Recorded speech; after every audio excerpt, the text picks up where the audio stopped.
Big surprise, guys. We're having technical difficulties. That seems to be the theme of the show, too. We try to be funny and silly, and we also have these unexplained technical difficulties. But what can you do?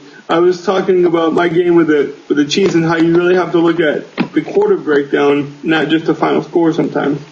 I'm not just saying that because it's my game. I'm saying because the game was, in the first quarter, it was 0-3. I had the lead. And then the second quarter, it was tied up 3-3. And then by this time, we were both playing pretty solid defense. I mean, we were battling up every inch, you know. I know that was last year's game. It was fight for every inch, but that was really what this game was all about. I think Lord told me, I didn't look up the stat, but I think there was only like 2 or 3 first down conversions between the two of us in the first half. So that tells you boys how close it was for anyone who actually wasn't watching it. I'm trying to look down the actual first downs. It tells me the total first downs, but he had 11 first downs and I had 8. But I think in the first half we only had like 5 between the two of us. So our defenses were definitely locked in. Third quarter, he finally gets on the board, and I think it was like with a minute left in that third quarter. So we had played a pretty defensive game until the fourth, when my defense just got too tired and gave up some points, and he went for the kill shot, and he connected right to the throat. And 70-yard bomb to Bo. Yep. Well, it was not a bomb; it was a curl route, and I got stuck in a zone, and the guy didn't come over quick enough, and he missed a tackle. And Bo is so strong; he's got a nice stiff arm, and if you try to press Bo, he's got 99 release. And I didn't try to press him, but the problem with playing Bo so close is if you play him, he'll spin off it or he'll break. He's good at breaking tackles, so that little curl route he threw ends up being the difference in the game. He finally started running the ball in the fourth quarter, and Jamar Charles got some running room, and I had contained him most of the game. And that's kind of been the theme of this show. I think we've been talking about the importance of the running back, and I was controlling the running game in the first half, and he controlled it in the second, and that was the difference in the game. It was he got the big plays when he needed it, and fell short. But that's an example. I think there was a lot of close games. Obviously, there's games, sadly, like the Packers. Unfortunately, I love Manny for what he is, but he got blown out. There's no question about it. So sometimes you can look at the scoreboard and say, oh, this guy lost really bad. This must be a bad owner. But then sometimes you just have to look at, break it down. And Stocks, you're really good at breaking it down. So I know there was another breakdown you wanted to do of another team, correct? Oh yeah. Did we get the Giants? Yeah, we got the Giants. On tape. Okay. Yeah. And then the Patriots. Basically, I just wanted to go over the 2-0 team, so we can go over the Jacksonville Jets game. The Jets ended up beating the Jacksonville 45-28. Looking at Mark Sanchez Day with 391 yards and 4 TDs. The old LT Tomlinson had 89 yards rushing. Plaxico 5 receptions for 132. But you have Blaine Gabbert on the other side, 7 for 38, 325, 2 touchdowns. The bad thing was the 4 interceptions. MJD was still the workhorse with 72 yards and 2 touchdowns. Alex, where do you think the breaking point of that game could have went towards you? What do you think would have changed it in any way? Probably just our defensive stop. It was just kind of, to begin with, it was just kind of end-to-end football. Just trying to pretty much just there putting scores, just putting points on the board both ways, and then kind of turnover one way, turnover the other, kind of shifted it a bit, and then just kind of lack of momentum. Don't think I stuck with the running game enough, but I was getting some nice yardage. Probably should have run it more, but that's the way it goes. Maybe tried the deep ball a bit too often with Gabbert, but you got to take the risk occasionally, and it just didn't pay off. Exactly. So with the rookie quarterback, it's Exactly. If those deep passes were converted to Holmes or whoever you were throwing to, Mike Thomas, you wouldn't have said that was a risk. You would have said, well, that was the difference in the game. So you do have a big risk. I know that having a big receiver myself, and Stocks knows that having Mike Williams and Colston, you have to take your shot at those big receivers sometimes. And when Holmes went out with a groin injury, he was out for the rest of the game in the third, I think, and then he's been out for this week as well, which really didn't help. Just lack that quality receiver, like clutch plays occasionally. Holmes had his first touchdown pass against the Jets, ironically, so nice. It was a 70-yard something. I can't remember. Let's see. The only thing that stands out that I don't see is there's nobody else helping out MJD rushing in that game. Is that just a lack of running, or was that just? That was a mixture of lack of running and then Jones-Drew pretty much is. I use the other guys occasionally, like Rashid Jennings, and occasionally use Karen Denji, but he's kind of more kick returner, occasional, like come in to relieve Maurice Jones-Drew if I've been running it very heavily, but Jones-Drew's pretty much the workhorse. He's going to get most of the yardage, if not all of it, on the ground, so it's only going to be the occasional carry from other backs, really, unless I got someone who's really quality and a bit different, really. That's the only reason that I could think possibly changing that, but yeah.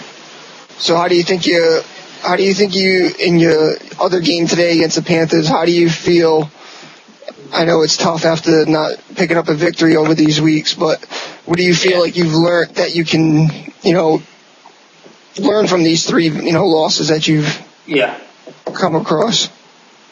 Got to try and run the ball more, really, I think. Just stick with the running game, because no matter how far, if you're down, no matter how far you're down, it may take you a while to get back, but if you have plenty of time generally, but with the clock and everything, if you control the game on the ground without turning the ball over, which you're less likely to do on the ground than passing it, so control the game, don't give any turnovers, you've got a great chance of winning it, so convert. So I think in that game, at one point I was 2 scores down, yet I'd only had one third down conversion, which I hadn't got, so it was a bit of a shock, even though I'd only thrown one. That's my problem. Gabbitt's throwing for a lot of yards, so that's definitely something to look at, Over the season so far, he's thrown for 8 touchdowns, 866 yards and 9 interceptions. So, which is not shabby. All right. No. That's not bad for a rookie coming in. Exactly. No. Not that much in the receiving game. I haven't been running it that well as well, so that's not bad at all. Well, that's it. If you can get the wheels running a little bit more on Maurice Jones-Drew, and he can just be that much more of a workhorse for you, that's only going to open up, Blaine Gabbert to be that much better. I don't think you're that far away. I think you're beating yourself up because you had some close games. But you're the prime example because you're in the same boat I am. And I know that some teams doing this, that they're giving up. And I know me and you aren't going to give up. And I know we're going to keep working and keep fighting. Some people are looking at the draft, but to tell you the truth, I don't give a damn if Andrew Luck is on the draft board. I don't need a quarterback. What I need is some wins. And that's what I'm exactly. If you have that outlook Logan and Alex have, man, you can come back. I mean, the league's not done, man. There's spots to be had, So, what's the divisional opponent you played? So, have you played the divisional opponent, Alex? I played the Titans week 1, which I was 10 points up going into the 3 minutes left. And ended up losing by a touchdown because of picks. So Gabbert hadn't thrown any picks, and then I kind of struggled to run the ball.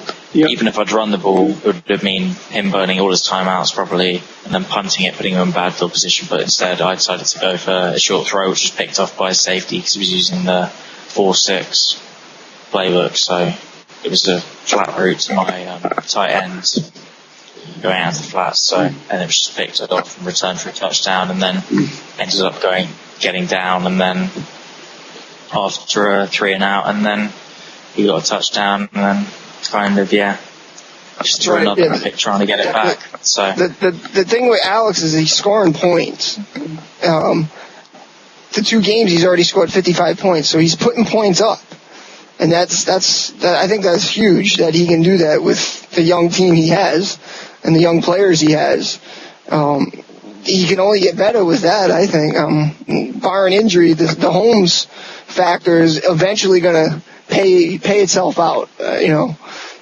I believe so. Injuries early than late, and especially if you're a playoff team, and Stocks knows this.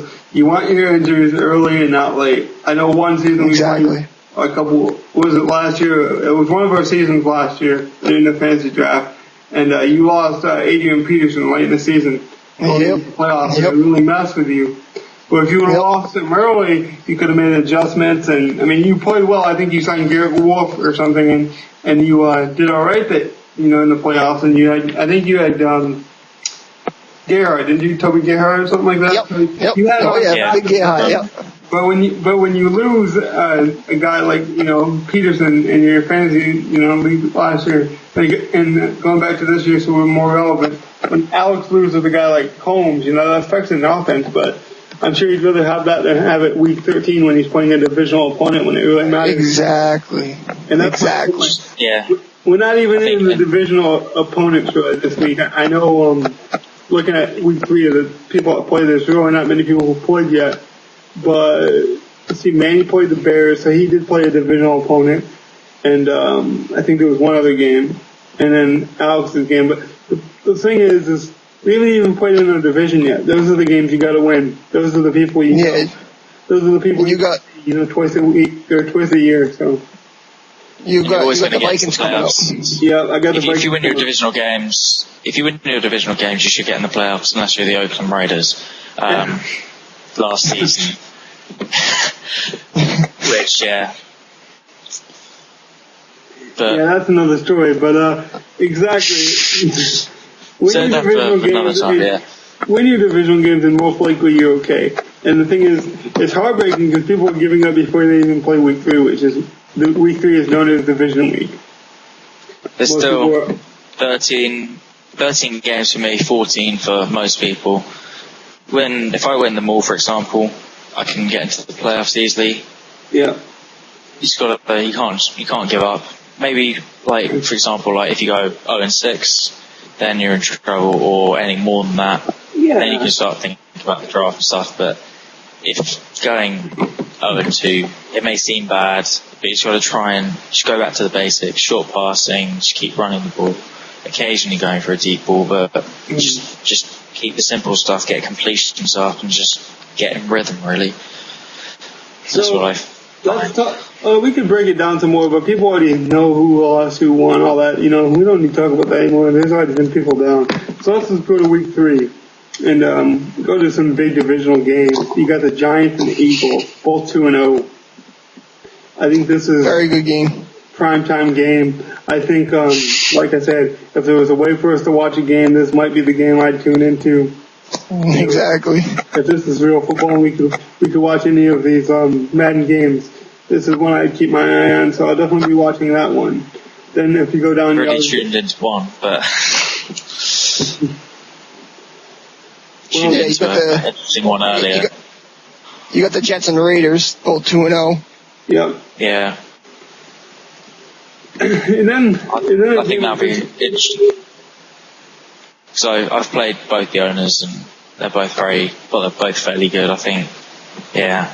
The Jets have got potential, more talent, supposedly, but they're both good owners. It's going to be down to how the owners play rather than the actual talent on the pitch. So, right. See. We're out of time. I'd like to do one more segment where we talk about week 3, and then we'll wrap it up, fellas. So we'll probably be coming back. Peace out, guys.